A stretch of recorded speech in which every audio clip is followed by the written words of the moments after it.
Halo Bapak Ibu, saudara-saudari sekalian, bersama saya lagi Chandra Teja dari channel Kristen Ngakunya. Channel yang membahas kekristenan yang murni, terbebas dari klinik dan pemahaman yang melenceng. Bagi Anda yang belum subscribe channel saya, silakan subscribe channel saya. Tekan loncengnya agar Anda dapat notifikasi setiap kali saya mengupload video-video saya. Oke, pada kesempatan kali ini saya akan melanjutkan bahasan tentunya yang berhubungan dengan apa yang dikhotbahkan oleh Pendeta Dr. Erastus Sabdono. Pendeta Dr. Erastus Sabdono selama ini sudah biasa dicap sebagai pendeta yang sesat.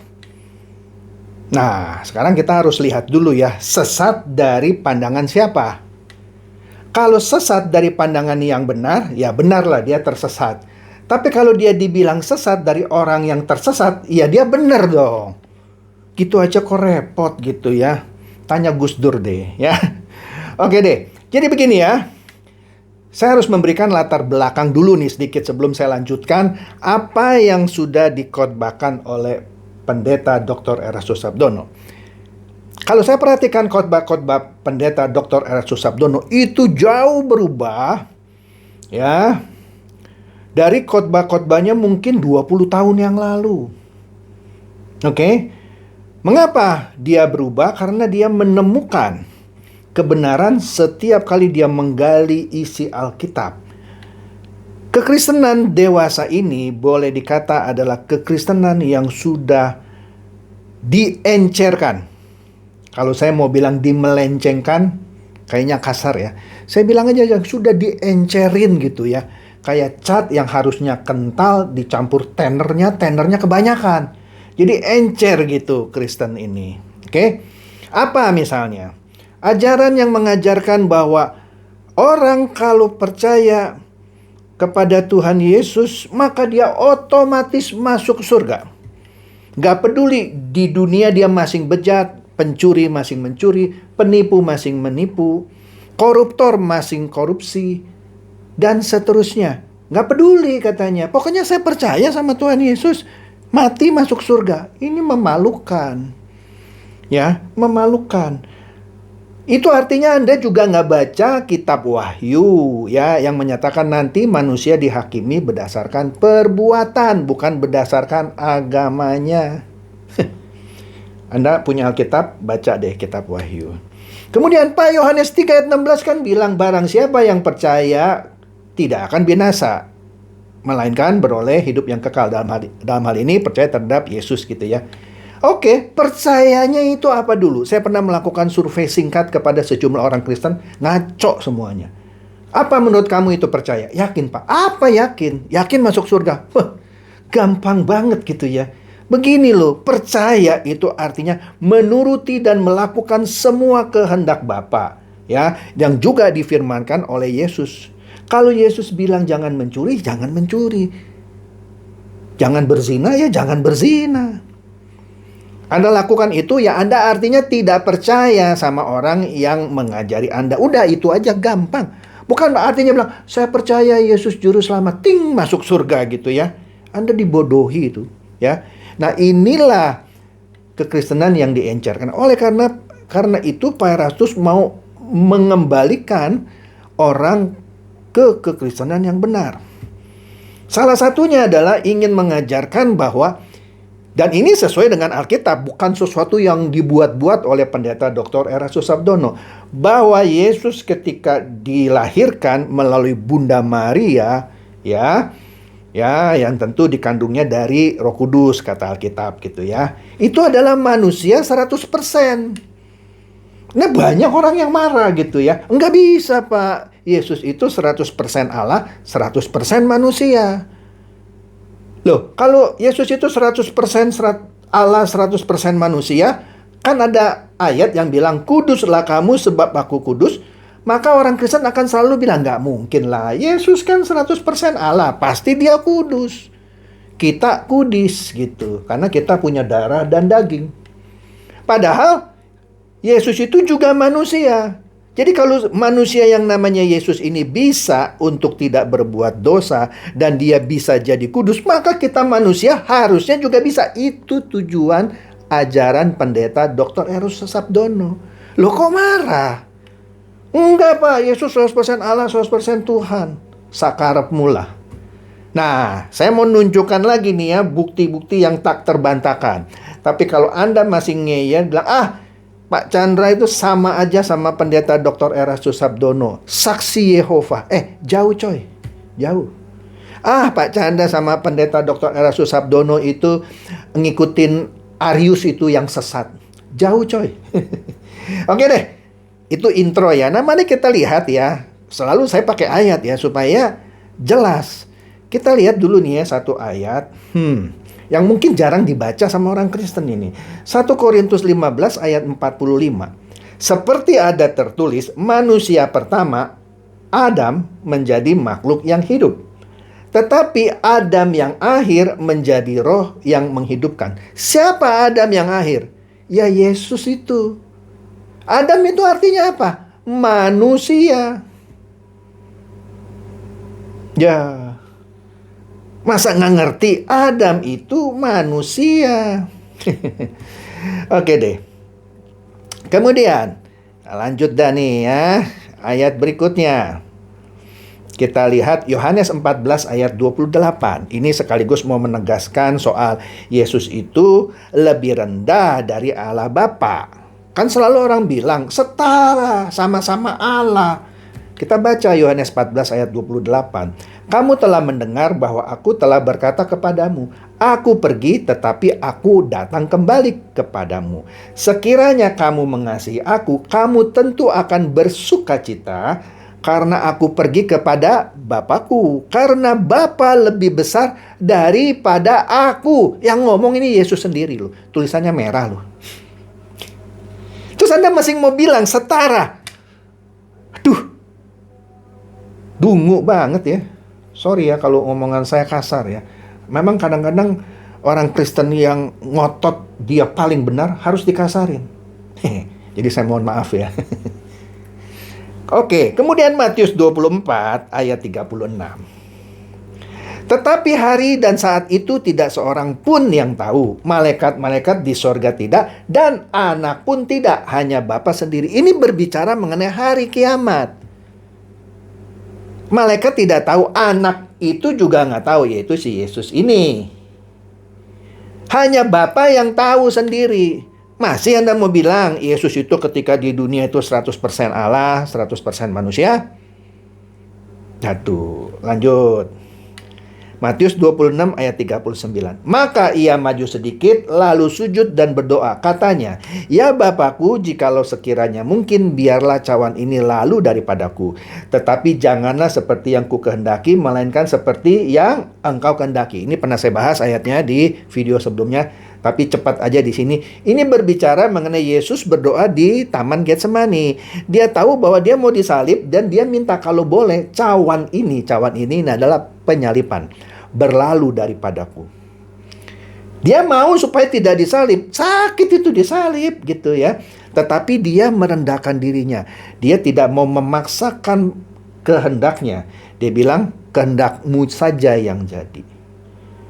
Kalau dia sama-sama Allah dan setara satu, ngapain dia berdoa? Dia bisa dong dengan kekuasaannya sebagai Allah menolak penyaliban. Masa Allah disalib? Aduh, masih nggak nangkep ya. Lanjut. Matius 27 ayat 46. Kira-kira jam 3 berserulah Yesus dengan suara nyaring. Eli Eli lama sabaktani, artinya Allahku, Allahku, mengapa engkau meninggalkan aku? Ini apa ya? Teriakan seorang manusia yang merasa, tanda kutip ya, ditinggalkan oleh Allahnya. Kalau dia Allah dan setara, sama besar, sama tinggi dengan Allah Bapa, ngapain dia berseru, Allahku, Allahku, mengapa engkau meninggalkan aku? Kan lucu ya, Allah ditinggalkan sama Allahnya. Katanya sama besar. Pak Chandra ini makin ngaco. Lu yang ngaco, dengerin dulu. Ibrani 4 ayat 15. Sebab imam besar yang kita punya yaitu Tuhan Yesus ya, bukanlah imam besar yang tidak dapat turut merasakan kelemahan-kelemahan kita. Sebaliknya, sama dengan kita, ia telah dicobai hanya tidak berbuat dosa. Dia itu manusia dan dicobai. Banyak kan cobaannya, iblis juga pernah menyobainya. Tapi tidak jatuh kan. Kalau iblis itu sudah tahu dari awal bahwa dia Allah, nggak mungkin dicobai. Iblis nggak bodoh. Masa dia mau mencobai Allah? Nggak mungkin. Karena dia tahu ini manusia dan bisa punya kemungkinan jatuh dan berbuat dosa, maka dia dicobai. Tapi Ibrani 4 ayat 15 ini dikatakan bahwa ia telah dicobai sama dengan kita gitu ya. Tapi tidak berbuat dosa. Kita kan paling gampang berbuat dosa. Maka dari itu, Yesus inilah sebagai role model. Yang mana kita harus mencontoh dia. Dia bisa kok. Dia manusia dan dia bisa tidak berbuat dosa. Tapi kalau kita bilang Allah, memang bukan Allah ketika di dunia ya. Terus kita disuruh tidak berbuat dosa. Ya nggak bisa lah. Kita akan bilang nggak mungkin dia Allah kok 100%. Walaupun 100% manusia. Nggak mungkin dia bisa tidak berbuat dosa. Kita nggak bisa. Nah ini yang mau diluruskan. Mengatakan ini sekali lagi bukan merendahkan Yesus ketika di bumi. Justru meninggikan dia. Kita salut sama orang atau manusia yang namanya Yesus. Yang 100% manusia tidak berbuat dosa. Dengan demikian kita yang harus mencontoh dia juga tidak berbuat dosa. Karena Kristen itu artinya to be like Christ, menjadi serupa Kristus. Bagaimana kita bisa menjadi serupa Kristus kalau Kristus memang dari sononya Allah? Arti Kristen kan artinya menjadi serupa Kristus. Jadi gimana ya? Kalau Kristus sudah dari awalnya 100% Allah juga, bagaimana mungkin kita bisa serupa Kristus yang sudah dari sononya Allah 100%? Justru karena dia manusia 100%, ketika kita disuruh menjadi serupa dia, karena Kristen kan artinya itu, ya harusnya bisa. Tentu tidak dengan kekuatan sendiri, ada Roh Kudus yang akan membimbing dan menguatkan kita. Oke? Lanjut. Dan sekalipun ia adalah anak, ia telah belajar dan menjadi taat dari apa yang telah dideritanya. Dan sesudah ia mencapai kesempurnaannya, ia menjadi pokok keselamatan yang abadi bagi semua orang yang taat kepadanya. Dia harus sempurna. Dari kecil tentu harus belajar Taurat dan segala macam gitu ya, mengajar, terus dicobai tidak jatuh dalam dosa sehingga dia sempurna ketika dia taat sampai mati, bahkan mati di kayu salib. Itu puncaknya. Disitulah dia mencapai kesempurnaannya. Setelah dia mencapai kesempurnaannya, baru dia menjadi pokok keselamatan, menjadi juru selamat. Sebelum dia mati, nggak bisa jadi juru selamat. Jadi Anda jangan ngotot lagi lah. Yesus itu sudah jadi juru selamat sejak dalam kandungan. Dari mana? Yesus juru selamat ketika dia masih bayi, ketika mulai dilahirkan oleh Maria. Belumlah, orang belum mati di kayu salib. Bagaimana Anda bilang ketika dia misalnya ngajar di sinagog gitu ya, ketika dia masih hidup, dia sudah juru selamat? Belum, dia belum mati di kayu salib. Barulah ya ketika mencapai kesempurnaannya, dalam hal ini taat sampai mati di kayu salib, di situ dia mencapai kesempurnaannya, baru ia menjadi pokok keselamatan, baru dia jadi juru selamat. Masa ngertiin ayat gini aja susah coy. Nah, setelah dia mati, dikuburkan, kemudian bangkit, ada ayat ini nih, Matius 28 ayat 18. Yesus mendekati mereka dan berkata, "Kepadaku telah diberikan segala kuasa di surga dan di bumi." Barulah ketika dia bangkit ya pada hari ketiga dan dia bertemu lagi dengan murid-muridnya, dia bilang, Yesus mendekati mereka, ini ayat 18, dan berkata, "Kepadaku telah diberikan segala kuasa di surga dan di bumi." Baru dia menjadi Tuhan dan Kristus. Ini dia ayatnya. Kisah Para Rasul 2 ayat 36. Jadi seluruh kaum Israel harus tahu dengan pasti bahwa Allah telah membuat Yesus yang kamu salibkan itu menjadi Tuhan dan Kristus. Baru setelah dia disalibkan, Allah membuat Yesus itu menjadi Tuhan dan Kristus. Masa lu ngertiin ayat gini aja nggak bisa sih? Ya, jadi jelas ya.